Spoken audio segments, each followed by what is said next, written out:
रंजना कभी ब्रश नहीं करती थी।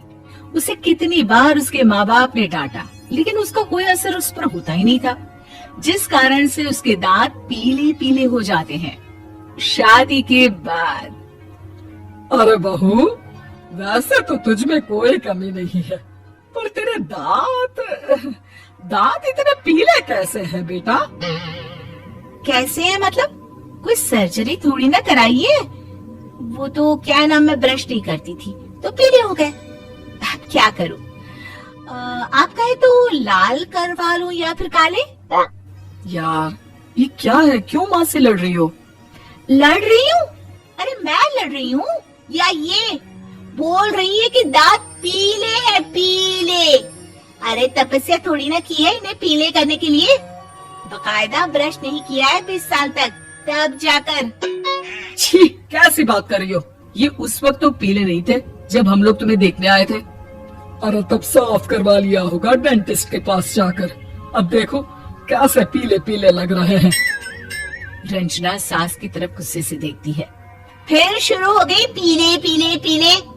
अरे पीले तो तब भी थे जब मेरे हाथ का रसगुल्ला उड़ा उड़ा कर खा रही थी और बोल रही थी, लड़की नहीं गुणों का खजाना दे रहे भाई साहब।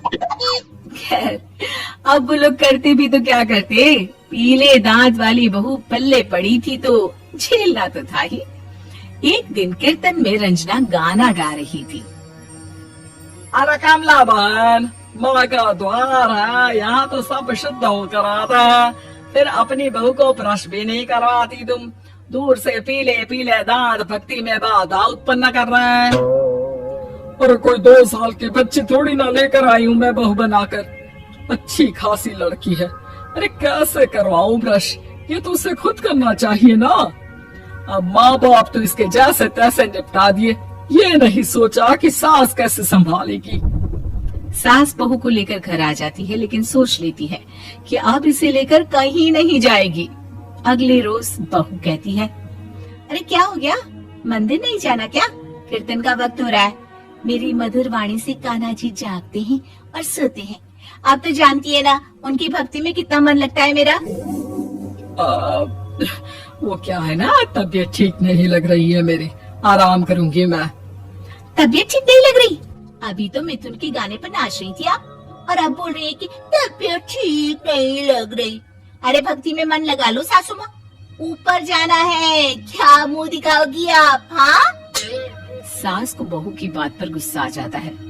मैं क्या मुंह दिखाऊंगी, इसकी चिंता तो ना कर, समझी? अपने मुंह की चिंता कर, जो ये पीले पीले दांत लेकर हर जगह पहुंच जाती है। पता है लोग कितना मजाक बनाते हैं। ना जी ना, मैं नहीं जाना कहीं तेरे साथ। तो ये बात है, कोई ना, मत जाओ, मैं अपने कमरे में ही बैठकर भक्ति कर लूंगी। ऊपर वाला दांत थोड़ी ना देखता है, मन देखता है, भावना देखता है। और अरे बस बस, तू सब कुछ दिखा, बस ये सफेद चमकदार दांत ना दिखाना किसी को, है? जा यहाँ से। बहू को सास की बात का कोई फर्क नहीं पड़ता, वो तो जैसी थी वैसी ही रह जाती है। सुबह नहाकर किचन में खाना बनाना, फिर खाना खाना, कीर्तन भजन करना और सो जाना। एक दिन, माँ जी मैं सहेली के घर जा रही हूँ, शाम को लेट आऊंगी। हाँ, तो जाना, मैंने कौन सा तेरी आरती करनी है घर पर बैठकर। रंजना सहेली के घर जाती है, जहाँ वो पार्टी में जाने की तैयारी कर रही होती है। अरे शिखा, कहाँ जाने की तैयारी कर रही है? मैं गलत वक्त पर आ गई क्या? अरे नहीं यार, उल्टा सही वक्त पर आई है। मैंने ये साड़ी और ज्वेलरी निकाली है यार, शाम को इनके ऑफिस की एक पार्टी में जाना है। बताना कैसा लग रहा है ये सब? नहीं यार, इस ड्रेस के साथ तो वो वाली ज्वेलरी अच्छी लगेगी। हाँ, सही बोल रही है, मैंने ध्यान ही नहीं दिया। वैसे तो हमेशा से मस्त फैशन सेंस रखती है। तो बड़ा जाती होगी ना पति के साथ पार्टी में। रंजना कुछ नहीं बोलती, बस सोचती है कि यार काश ये बात सही हो जाती, पर मैं क्यों नहीं जाती पार्टी में? क्या इन लोगों की कोई पार्टी होती नहीं होगी? रंजना घर आती है और रात में पति से सवाल करती है, एक बात बताइए, आप मुझे किसी पार्टी में क्यों नहीं ले जाते? क्या आपके यहाँ ऑफिस में पार्टी नहीं होती? पति बेचारा क्या कहता कि दांत पीले हैं तुम्हारे इसलिए। अरे कोई पार्टी होती नहीं हम लोगों के ऑफिस में, तो कहाँ से लेकर जाऊं? और मार्केट, मॉल, कहीं वीकेंड घूमना, कहीं तो। अरे यार सारे हफ्ते में एक छुट्टी मिलती है, तो सोचता हूँ कि आराम ही कर लूं। क्यों? रंजना मन मार के रह जाती है। पहले कभी सास के साथ मंदिर जाया करती थी, लेकिन वो भी सास ने ले जाना बंद कर दिया। घर बैठी बैठी रंजना बोर हो जाती है। तभी उसे आइडिया आता है और वो मायके जाने का सोचती है।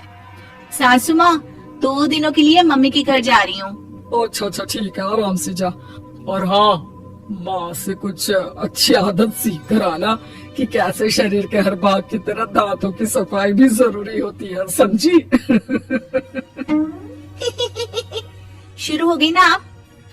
वो लोग आपकी तरह नहीं है कि छोटी छोटी बात का बतंगड़ बना दे। उन लोगों के लिए मैं मायने रखती हूँ, ना कि मेरे पीले पीले दांत। रंजना माँ को बिना बताए उन लोगों को सरप्राइज देती है, लेकिन जैसे ही वो दरवाजे पर पहुंचती है, अंदर देखती है कि घर वाले कहीं जा रहे होते हैं। अब माँ, काश रंजना दीदी के दांतों वाली प्रॉब्लम नहीं होती, तो वो भी हम लोगों के साथ चलती ना बुआ जी की बेटी की शादी में। हाँ बेटा, लेकिन अब उसे कौन समझाए कि उसको उसके पीले दांत नहीं दिखते, लेकिन उसके आसपास के लोगों को कितना एम्बैरेसिंग फील कराते हैं।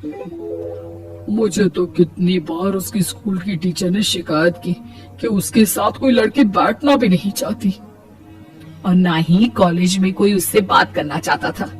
लेकिन पता नहीं क्यों उसे ये बात समझ में ही नहीं आती। कोई कमी नहीं है उस लड़की में, बस यही कि दांत पीले हैं। वो तो भला हो जीजा जी और उनकी माँ का, जो दीदी को जैसी है वैसे ही रखा हुआ है। रंजना को अपने घर वालों की बात सुनकर बहुत दुख होता है। वो सोचती है कि वो क्या करे, लेकिन फिर वो सीधा डेंटिस्ट के पास जाती है, अपने दांत चमकाती है और कसम खाती है कि वो रोज ब्रश करेगी। और क्या हो गया? तुम तो 2 दिनों के लिए गई थी ना? पर कोई ना, अच्छा है, चलो आ गई तो। रंजना सास के सामने आकर खड़ी हो जाती है और पूरी स्माइल करती है, उसके चमकदार दांतों को दिखाती हुई। हाँ? चलो मंदिर। माँ, मुझे माफ कर दीजिए, मैंने आप लोगों को बहुत एम्बैरेसिंग फील करवाया। मैं आज से रोज ब्रश करूंगी।